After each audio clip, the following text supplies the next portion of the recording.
Assalamualaikum warahmatullahi wabarakatuh. Semoga kedamaian dan rahmat Allah senantiasa menyertai setiap langkah Anda hari ini. Pernahkah Anda merasa bahwa ada sesuatu yang lebih dalam dari sekadar doa dan zikir yang kita ucapkan? Bahwa di balik lafaz-lafaz itu tersembunyi rahasia yang tidak semua orang mampu menyentuhnya?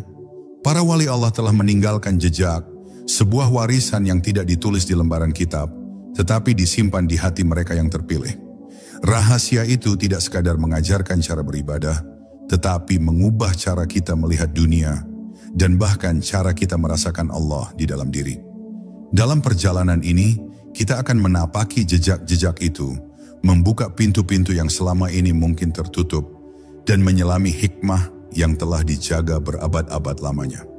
Saya tidak meminta Anda untuk percaya begitu saja, tetapi saya mengajak Anda untuk merasakan, mendengar, dan membiarkan hati Anda sendiri yang menilai.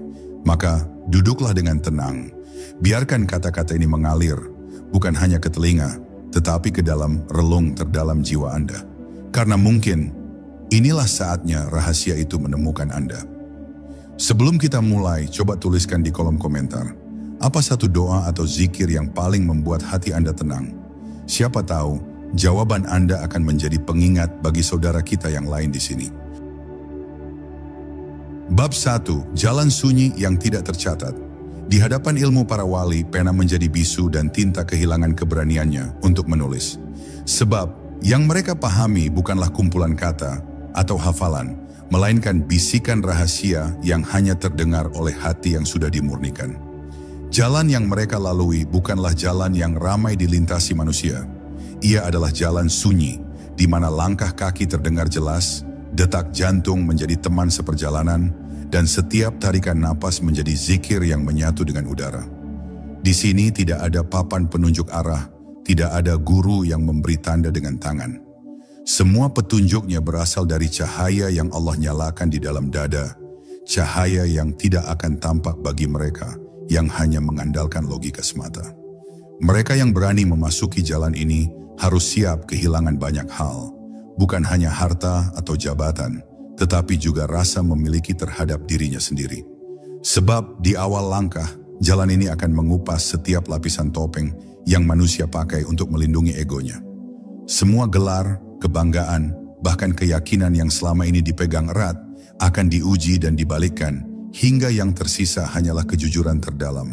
Dan di saat itulah seseorang mulai memahami bahwa kebenaran yang sejati tidak pernah datang dari luar, melainkan dari dalam dirinya, dari sebuah ruang hening yang sebelumnya terkubur di bawah ribuan suara dunia. Setiap orang yang menapaki jalan ini akan merasakan bagaimana Allah berbicara tanpa kata, mengajarkan tanpa buku, dan membimbing tanpa sentuhan fisik.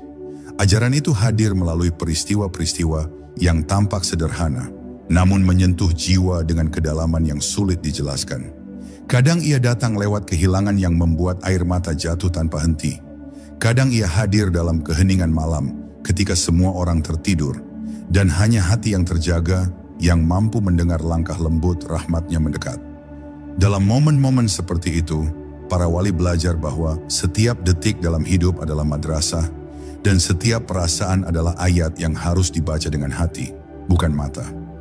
Namun, jalan sunyi ini bukan tanpa tantangan. Justru disinilah cobaan terbesar muncul, bukan dari orang lain, tetapi dari dalam diri sendiri. Ego akan memberontak, akal akan mempertanyakan, dan hati akan diuji dengan keraguan yang menusuk. Tetapi para wali mengerti bahwa keraguan adalah pintu yang harus dilalui sebelum menemukan keyakinan yang murni. Mereka tahu bahwa setiap luka yang diterima di jalan ini hanyalah cara Allah membersihkan bejana hati agar layak menampung cahayanya. Maka, alih-alih lari dari ujian, mereka memeluknya karena di balik setiap kepedihan tersembunyi rahmat yang lebih luas dari lautan. Dan inilah rahasia pertama yang tidak bisa ditulis dalam kitab. Bahwa ilmu sejati bukanlah sesuatu yang dikejar, melainkan sesuatu yang akan datang ketika hati telah siap menjadi tempatnya. Kitab-kitab dapat memberi arah, guru-guru dapat membuka pintu, tetapi langkah masuk hanya bisa dilakukan oleh jiwa yang telah menyerahkan seluruh dirinya kepada Allah. Ilmu para wali adalah ilmu rasa, terasa meski tak terlihat, dimengerti meski tak diucapkan, dan hidup meski tak tertulis. Barang siapa pernah merasakannya, ia akan mengerti bahwa sejak awal yang dicari sebenarnya bukanlah ilmu, melainkan Dia yang menjadi sumber segala ilmu. Bab 2. Bahasa yang tidak diajarkan oleh lidah. Ada bahasa yang tidak diucapkan oleh lidah dan tidak didengar oleh telinga, tetapi hanya dirasakan oleh hati. Para wali berbicara dengan bahasa ini, bahasa yang lahir dari hening, tumbuh dari keikhlasan, dan berbuah dalam bentuk cahaya di wajah. Bahasa ini tidak membutuhkan kata, tidak memerlukan terjemahan, sebab maknanya langsung sampai pada jiwa yang siap menerimanya. Dalam pertemuan antara guru sejati dan murid yang tulus, bahasa ini mengalir begitu saja. Terkadang melalui tatapan yang menembus lapisan batin, terkadang melalui senyum yang memadamkan kegelisahan. Siapa yang pernah merasakan bahasa ini akan mengerti bahwa sebagian pesan Allah tidak dikirim melalui suara, melainkan melalui rasa. Di majelis para wali, seorang murid bisa duduk berjam-jam tanpa satupun kata keluar dari mulut gurunya. Namun entah bagaimana, ia pulang dengan dada yang terasa lebih lapang dan hati yang terasa lebih tenang.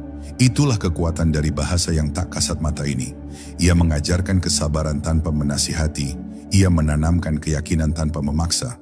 Bahkan dalam diam, para wali bisa memindahkan lautan makna ke dalam hati orang yang duduk di hadapannya. Mereka tidak sibuk dengan panjang pendek kata, karena yang mereka ajarkan adalah getaran yang langsung bersumber dari nur ilahi. Bahasa ini tidak akan dipahami oleh mereka yang hanya mengukur kebenaran dengan logika atau mencari bukti dengan mata. Sebab ia berada di wilayah yang lebih dalam daripada pikiran, lebih sunyi daripada suara, dan lebih nyata daripada segala yang terlihat. Ia adalah bahasa yang dikenali oleh ruh sebelum tubuh ini diciptakan. Saat hati seseorang mulai bersih, ia akan tiba-tiba mengerti pesan-pesan halus ini, meski tidak ada satu kata pun yang diucapkan. Seperti hujan yang menyentuh tanah kering, ia meresap perlahan, menghidupkan apa yang sebelumnya mati. Maka para wali tidak terburu-buru mengajar muridnya dengan banyak kata. Mereka tahu bahwa setiap kata yang terlalu cepat diberikan sebelum hati siap akan berubah menjadi beban, bukan cahaya. Mereka memilih menunggu, membiarkan waktu dan keadaan membentuk bejana hati muridnya. Baru ketika saatnya tiba, satu kata saja yang keluar dari lisan sang wali bisa mengubah hidup seseorang selamanya. Satu kata yang lahir dari hati yang sudah berisi Allah akan jauh lebih berharga daripada 1000 kata yang lahir dari mulut tanpa rasa. Inilah rahasia kedua yang tak tertulis dalam kitab, bahwa ada bahasa yang hanya bisa dipahami oleh mereka yang sudah melewati pintu keikhlasan. Ia tidak bisa dipelajari dari buku, tidak bisa ditiru dari guru, dan tidak bisa dimiliki oleh hati yang masih penuh kepentingan. Bahasa ini adalah bahasa yang Allah bisikkan langsung kepada hati, dan hanya hati yang jernih yang sanggup mendengarnya. Bab 3. Ilmu yang diberikan melalui ujian. Tidak semua ilmu datang dalam bentuk kalimat yang mudah dihafal. Ada ilmu yang hadir dalam bentuk kehilangan, kesedihan, atau bahkan kesunyian yang memeluk kita begitu erat hingga kita merasa tak sanggup bernafas. Bagi para wali, ujian bukanlah hukuman, melainkan kelas tertinggi yang Allah dirikan di sekolah kehidupan. Di sanalah seorang hamba belajar bukan dari buku, melainkan dari rasa yang mengalir langsung ke dalam hatinya. Tidak ada ruang kelas, tidak ada kursi, tidak ada papan tulis, hanya sebuah peristiwa yang memaksa kita untuk melihat ke dalam diri dan menemukan apa yang sebenarnya kita yakini. Ketika Allah ingin meninggikan derajat seseorang, Dia seringkali mengirimkan ujian yang tampak seperti penurunan. Sebuah kehilangan yang mencabut semua sandaran duniawi kita. Sebuah kegagalan yang meruntuhkan semua kebanggaan. Atau sebuah kesepian yang memisahkan kita dari keramaian. Dalam pandangan mata biasa, itu semua adalah kemunduran. Namun dalam pandangan para wali, itulah momen ketika Allah memanggil hambanya untuk duduk lebih dekat, untuk mendengarkan dengan lebih dalam, dan untuk merasakan dengan lebih tajam. Mereka yang tidak memahami rahasia ini akan menghabiskan hidupnya mengeluh di hadapan ujian. Mereka melihatnya sebagai penghalang, bukan sebagai pintu.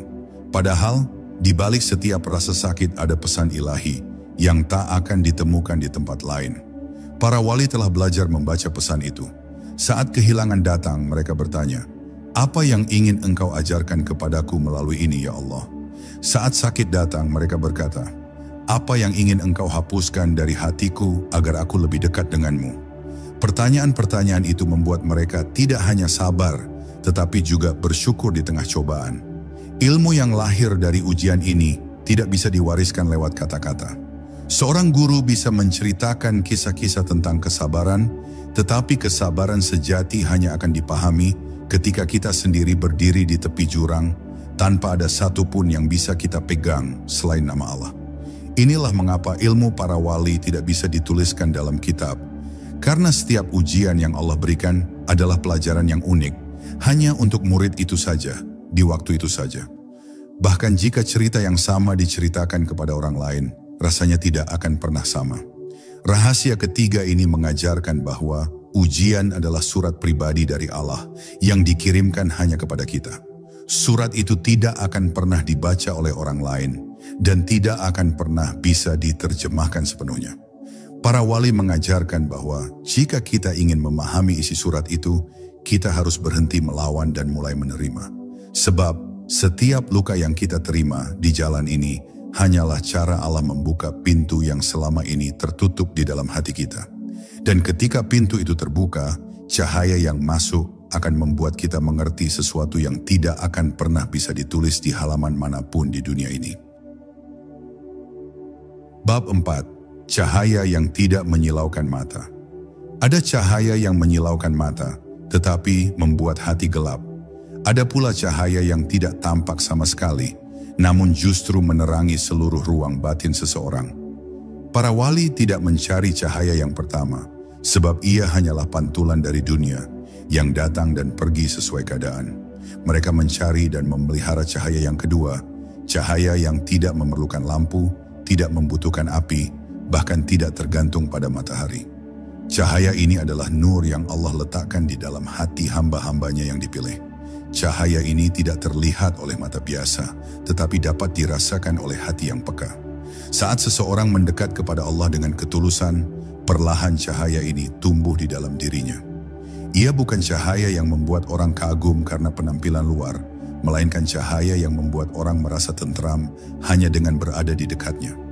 Dalam keheningan, cahaya ini menyembuhkan kegelisahan. Dalam gelap, ia menjadi penunjuk arah. Bahkan dalam keramaian dunia, ia membuat pemiliknya tetap tenang, seolah berada di tempat yang jauh dari kebisingan. Para wali tidak pernah membanggakan cahaya ini, sebab mereka tahu cahaya itu bukan milik mereka. Ia adalah titipan yang Allah hadirkan hanya selama hati pemiliknya tetap bersih dari kesombongan. Cahaya itu akan padam ketika hati mulai merasa memiliki, atau ketika amal mulai dilakukan untuk pujian manusia. Karena itu, para wali menjaga cahaya ini dengan kesederhanaan, kerendahan hati, dan ibadah yang tersembunyi. Mereka menghindari sorotan dunia, karena mereka tahu cahaya yang sejati tidak membutuhkan panggung. Cahaya ini juga bukan sesuatu yang datang sekaligus. Ia tumbuh perlahan seperti fajar yang perlahan mengusir gelap malam. Setiap zikir, setiap sujud, setiap air mata yang jatuh dalam doa, menambah kekuatan cahaya itu. Hingga suatu hari hati menjadi begitu terang sehingga ia bisa melihat kebenaran meski berada di tengah kebohongan, bisa merasakan kehadiran Allah meski dunia terlihat kosong. Inilah cahaya yang membuat para wali berjalan dengan tenang di jalan yang penuh ujian, sebab mereka tahu arah yang mereka tuju. Rahasia keempat ini mengajarkan bahwa tidak semua cahaya itu baik dan tidak semua yang bersinar itu suci. Cahaya para wali adalah cahaya yang tidak membuat mata terpesona, tetapi membuat hati merunduk dalam rasa syukur. Ia tidak datang dari luar, melainkan dari dalam, dan hanya Allah yang dapat menyalakannya. Cahaya inilah yang tidak bisa digambarkan dalam kata, tidak bisa difoto oleh kamera, dan tidak bisa ditulis dalam kitab. Ia hanya bisa dirasakan ketika hati kita mulai dekat dengannya. Bab 5. Doa yang tidak diucapkan. Tidak semua doa keluar dari lisan. Ada doa-doa yang hanya bergetar di dalam hati, tanpa pernah diucapkan, namun justru lebih cepat sampai kepadanya. Para wali memahami rahasia ini. Mereka tahu bahwa doa bukanlah sekadar rangkaian kata yang disusun dengan indah, tetapi seruan batin yang lahir dari kedalaman jiwa. Doa yang sejati seringkali tidak terdengar oleh telinga, tidak terbaca oleh bibir, bahkan pemiliknya pun kadang tak menyadari bahwa ia sedang berdoa.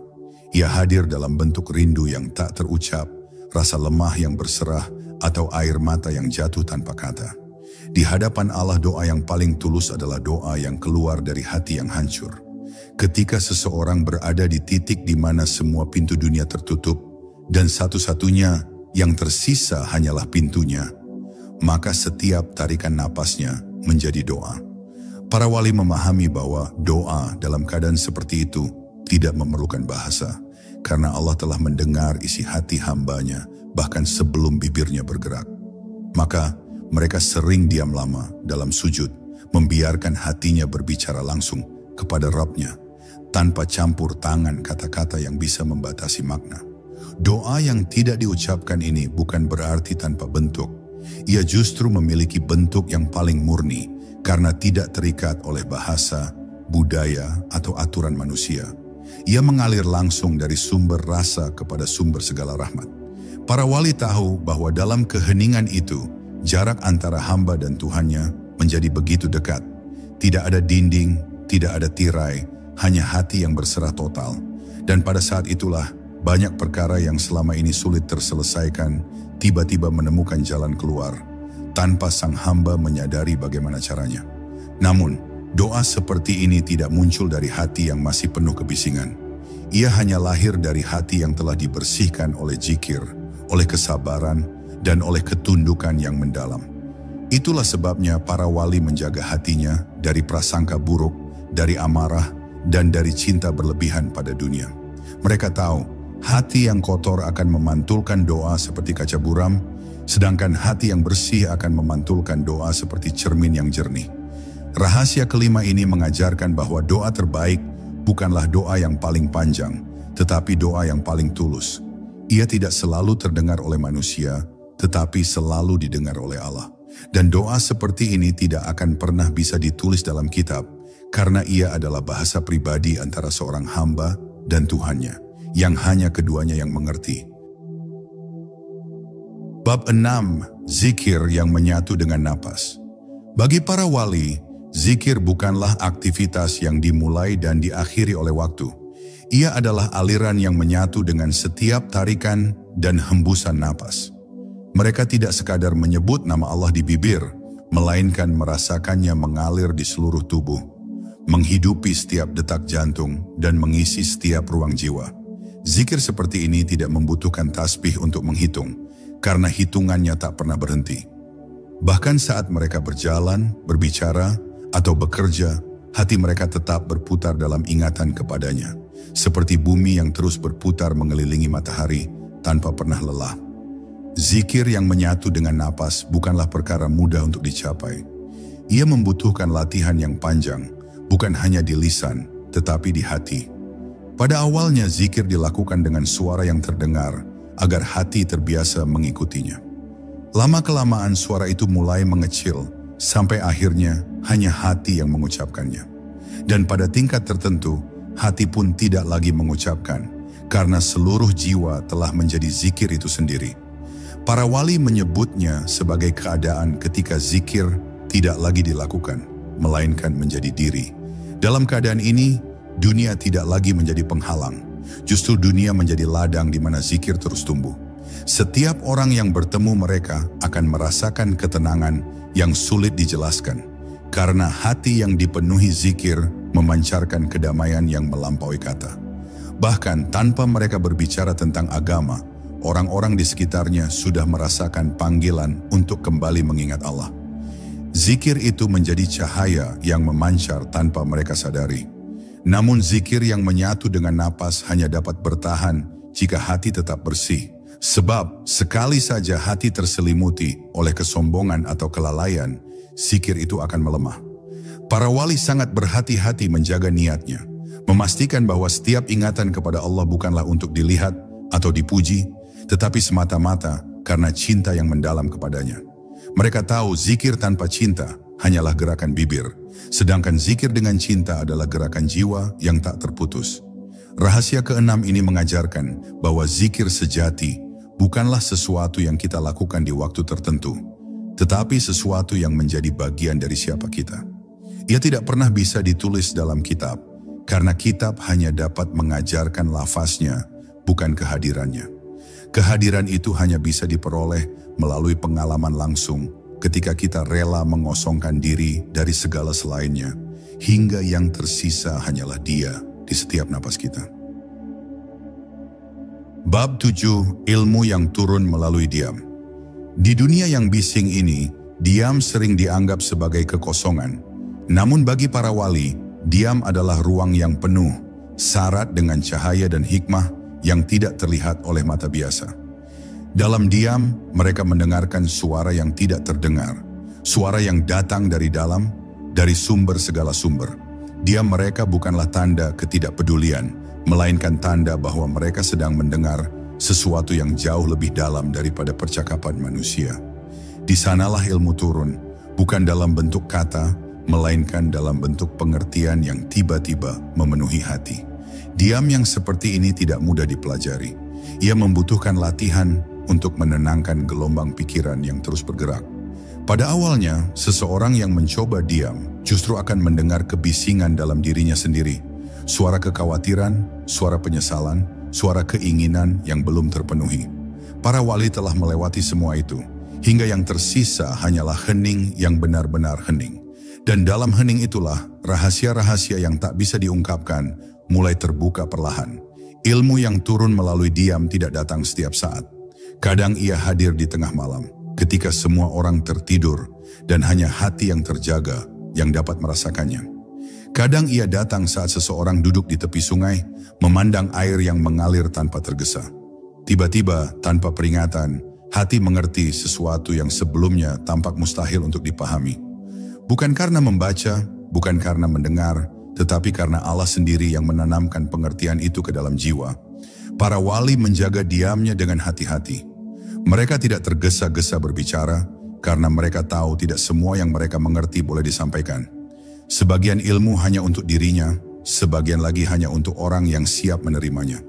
Mereka mengerti bahwa kata yang diucapkan kepada hati yang belum siap bisa berubah menjadi beban yang justru menjauhkan orang itu dari kebenaran. Maka mereka lebih memilih diam, menunggu hingga Allah memberi tanda bahwa waktunya telah tiba untuk berbicara. Rahasia ketujuh ini mengajarkan bahwa kadang-kadang cara terbaik untuk belajar adalah dengan berhenti mencari dan mulai mendengarkan.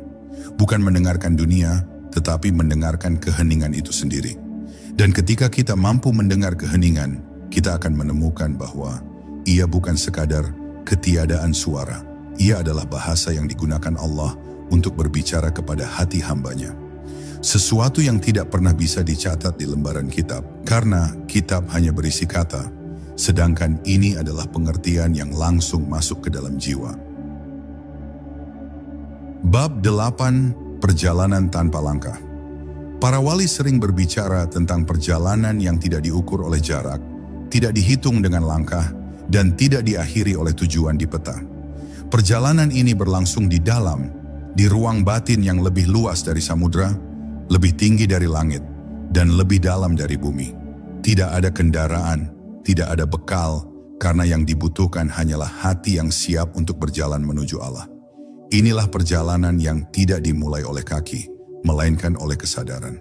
Perjalanan ini seringkali dimulai ketika seseorang merasa kehilangan arah dalam hidupnya. Segala yang dulu dianggap penting tiba-tiba tampak hampa, dan segala pencapaian dunia terasa tidak lagi memuaskan. Pada saat itu hati mulai mencari sesuatu yang tidak bisa dibeli atau dimiliki, sesuatu yang hanya bisa dirasakan. Para wali mengatakan bahwa itulah saat pertama kali seseorang memulai perjalanan tanpa langkah ini, ketika hatinya memutuskan untuk pulang. Di sepanjang perjalanan ini, tidak ada tanda jalan yang terlihat. Justru yang ada adalah tanda-tanda yang hanya bisa dibaca oleh rasa. Kadang Allah mengirimkan seseorang untuk menjadi cermin, kadang Dia mengirimkan peristiwa yang memaksa kita berhenti sejenak dan merenung. Setiap kejadian, baik yang manis maupun yang pahit, menjadi batu pijakan berikutnya. Dan semakin jauh perjalanan ini ditempuh, semakin jelas terlihat bahwa tujuan sebenarnya bukanlah menemukan sesuatu di luar diri, tetapi menemukan Dia yang sejak awal sudah ada di dalam diri. Para wali berjalan di jalur ini tanpa tergesa. Mereka tahu bahwa tergesa hanya akan membuat mata buta pada keindahan yang tersembunyi di setiap langkah batin. Mereka menikmati setiap momen, setiap tarikan napas, setiap rasa syukur yang datang tanpa sebab. Bagi mereka, perjalanan ini tidak akan pernah berakhir. Karena bahkan ketika sampai kepadanya, mereka hanya akan memulai babak perjalanan yang baru. Rahasia ke-8 ini mengajarkan bahwa jalan menuju Allah bukanlah jalan yang ditempuh oleh tubuh, melainkan oleh hati. Tidak ada peta, tidak ada jarak, hanya ada kesediaan untuk terus berjalan di dalam kesadaran yang jernih. Dan karena itu, perjalanan ini tidak bisa dicatat di kitab, karena ia bukan tentang langkah yang terlihat, tetapi tentang perubahan yang hanya hati yang dapat merasakannya. Sebab 9, rahasia yang dijaga oleh waktu. Tidak semua rahasia dapat dibuka kapan saja. Ada rahasia yang hanya akan terungkap ketika waktu telah mengizinkan dan hati telah siap memikulnya. Para wali memahami hal ini dengan baik. Mereka tahu bahwa pengetahuan yang terlalu cepat diberikan bisa menjadi racun, dan rahasia yang dibuka pada saat yang salah bisa melukai lebih dalam daripada kebodohan itu sendiri. Karena itu, mereka menyimpan sebagian besar ilmunya dalam keheningan, menunggu saat yang telah Allah tetapkan. Bagi orang yang belum siap, rahasia itu hanyalah sekumpulan kata tanpa makna, atau bahkan menjadi sumber kesalahpahaman. Tetapi bagi hati yang telah dibersihkan oleh ujian dan ditundukkan oleh zikir, satu kalimat saja bisa menjadi kunci yang membuka pintu yang selama ini terkunci rapat. Inilah mengapa para wali sangat berhati-hati dalam memilih siapa yang berhak menerima sebagian rahasia tersebut. Mereka tidak pelit ilmu, tetapi mereka tahu setiap kunci hanya dibuat untuk satu pintu, dan pintu itu hanya dimiliki oleh orang tertentu. Rahasia yang dijaga oleh waktu seringkali bukan tentang pengetahuan baru, tetapi tentang pengertian yang mendalam terhadap sesuatu yang sederhana. Sebuah ayat yang sudah dibaca ratusan kali, tiba-tiba terasa baru dan membuka makna yang tak pernah disadari sebelumnya. Itulah cara Allah mengajarkan bahwa ilmu sejati tidak datang sekaligus, melainkan sedikit demi sedikit, sesuai kesiapan hambanya. Para wali tidak terburu-buru untuk mengetahui segalanya. Mereka berjalan seiring dengan waktu, menerima apa yang dibuka hari ini, dan bersabar menunggu apa yang akan dibuka besok. Mereka tahu setiap lapisan rahasia yang terbuka adalah hadiah yang datang dengan tanggung jawab yang lebih besar. Dan semakin banyak yang diketahui, semakin besar pula amanah untuk menjaganya. Rahasia ke-9 ini mengajarkan bahwa dalam mencari ilmu, kita tidak hanya membutuhkan akal yang tajam, tetapi juga hati yang sabar. Sebab, ilmu yang benar tidak hanya diukur dari seberapa cepat kita mengetahuinya, tetapi dari seberapa layak kita menerimanya. Dan kelayakan itu seringkali hanya bisa dibentuk oleh waktu. Bab 10, kembali ke sumber. Pada akhirnya, semua perjalanan, semua zikir, semua ujian dan semua rahasia hanya memiliki satu tujuan, kembali kepada Dia yang menjadi sumber segalanya. Para wali memahami bahwa segala ilmu yang mereka peroleh, segala cahaya yang mereka terima, dan segala hikmah yang mereka pegang hanyalah pantulan dari satu cahaya besar yang berasal dari Allah. Tidak ada yang benar-benar milik mereka, karena sejak awal semua itu hanyalah titipan. Kembali ke sumber bukan berarti meninggalkan dunia sepenuhnya, tetapi menempatkan dunia pada tempatnya. Para wali masih makan, minum, bekerja, dan bercakap dengan manusia. Namun hati mereka tidak pernah benar-benar jauh dari Allah. Mereka melihat dunia seperti bayangan di air, nyata dalam pandangan mata, namun tidak dapat digenggam. Segala yang mereka lakukan hanyalah cermin dari ibadah mereka kepadanya. Ketika sampai pada titik ini, seseorang akan menyadari bahwa ilmu yang sejati bukanlah tentang mengetahui banyak hal, melainkan tentang mengenal satu hal dengan sempurna, mengenal Allah. Segala bentuk pengetahuan yang tidak membawanya kepada pengenalan ini, meski tampak berharga, pada akhirnya hanyalah hiasan yang akan pudar. Sebaliknya, satu zikir yang dilakukan dengan hati penuh cinta dapat membawa seorang hamba lebih dekat kepadanya daripada 1000 pelajaran yang hanya mengisi kepala. Para wali kembali kepada sumber dengan hati yang ringan karena mereka telah menanggalkan segala beban dunia di sepanjang perjalanan. Mereka tidak membawa bekal selain kerinduan untuk bertemu. Dan ketika saat itu tiba, mereka pulang dengan tenang seperti seorang musafir yang kembali ke rumahnya setelah perjalanan panjang. Rahasia terakhir ini mengajarkan bahwa semua jalan bermuara pada satu titik. Tidak peduli sejauh apa kita melangkah, seberapa banyak yang kita pelajari, atau seberapa dalam kita memahami, tujuan akhirnya hanyalah Dia. Dan kebenaran ini, seperti semua rahasia para wali, tidak akan pernah bisa ditulis sepenuhnya dalam kitab, karena kitab hanya bisa menjelaskan perjalanan, sedangkan pertemuan itu sendiri hanya bisa dialami. Sahabatku, perjalanan kita kali ini hanyalah secercah dari samudra hikmah yang para wali Allah wariskan. Rahasia yang tidak tertulis dalam kitab ini sesungguhnya bukan untuk disembunyikan, melainkan untuk dijaga dari hati-hati yang tergesa-gesa. Karena ilmu bukan hanya tentang apa yang kita ketahui, tapi tentang apa yang kita izinkan tumbuh di dalam jiwa kita. Ingatlah, bukan setiap kebenaran harus diucapkan, dan bukan setiap pengetahuan harus dihafalkan. Ada rahasia yang hanya akan hidup jika dirasakan, dihidupi, dan diamalkan. Dan mungkin Anda yang mendengarkan ini telah dipanggil untuk menjadi bagian dari penjaga rahasia itu. Jika hati Anda tersentuh, jangan biarkan percikan cahaya ini padam. Sebarkan kepada mereka yang siap agar cahaya ini terus berpindah dari hati ke hati. Tuliskan di kolom komentar apa pelajaran atau rasa yang paling membekas dari perjalanan ini. Dan jangan lupa, tekan tombol suka serta bagikan kepada saudara-saudara kita, agar cahaya ini menyentuh lebih banyak hati. Wassalamualaikum warahmatullahi wabarakatuh.